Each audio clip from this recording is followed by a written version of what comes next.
Lily and Jack have made headlines from coast to coast. While the search has been ongoing, RCMP officers continued with the missing person investigation, speaking with family and community members to gather tips and other information that could help locate the children. We have not received any confirmed reports of sightings. As of today, May 7th, the active search efforts to locate Lily and Jack will be scaled back. We're transitioning from a full-scale search to searches of more specific spaces that have already been searched by our teams. We want to circle back to increase the probability that all clues have been found. And when transitioning from an active search to a scaled-back search, the probability of survival is taken into consideration. I want to assure you that our missing persons investigation continues. We're not packing up, and we're not giving up. Our investigation is broad, and it won't end until we know where Lily and Jack are and can bring them home. Because of the terrain, there could be different types of things that we may want to try and get back in if we are able to locate anything that may come up that the searchers didn't go catch the first time. But we will do everything we can to try and find Jack and Lily.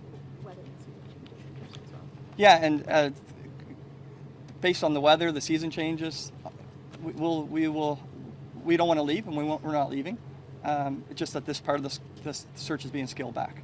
The general population looks at it and says, "You've searched very thoroughly this area. Mm-hmm. You would have found them mm-hmm. if they were there," which then makes people, certainly on social media, people are assuming, rightly or wrongly, that there's a criminal element to this. Sure. And can you? I know. What can you tell me about that? Your work on that potential?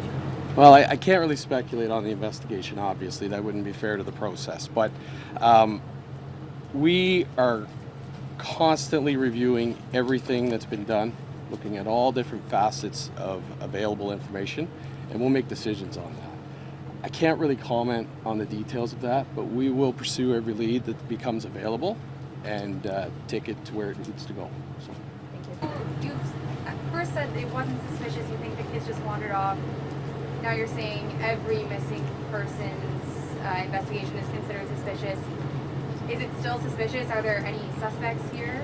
Again, I'm not going to comment on the details of the investigation, but I will comment, when somebody goes missing and we become engaged as any police officer, not just major crime, we will look at all the details and make considerations on the information we have, right?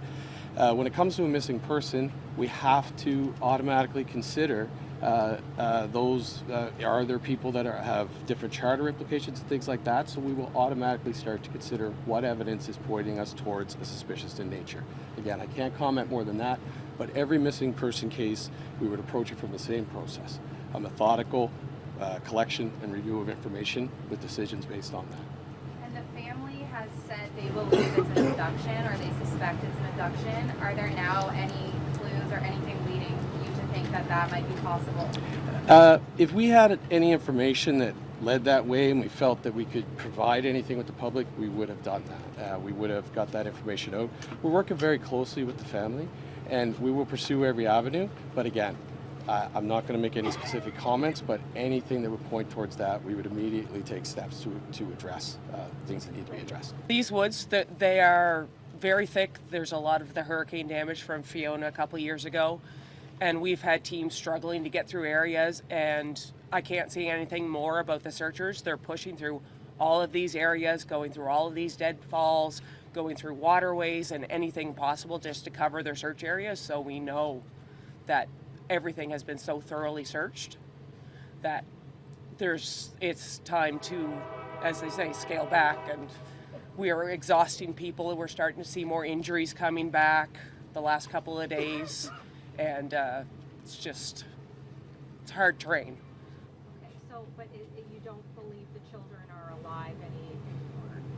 No, based on the experts and the review of the facts, the inclement weather, the time frames, and their age, the likelihood that they're alive right now is very low.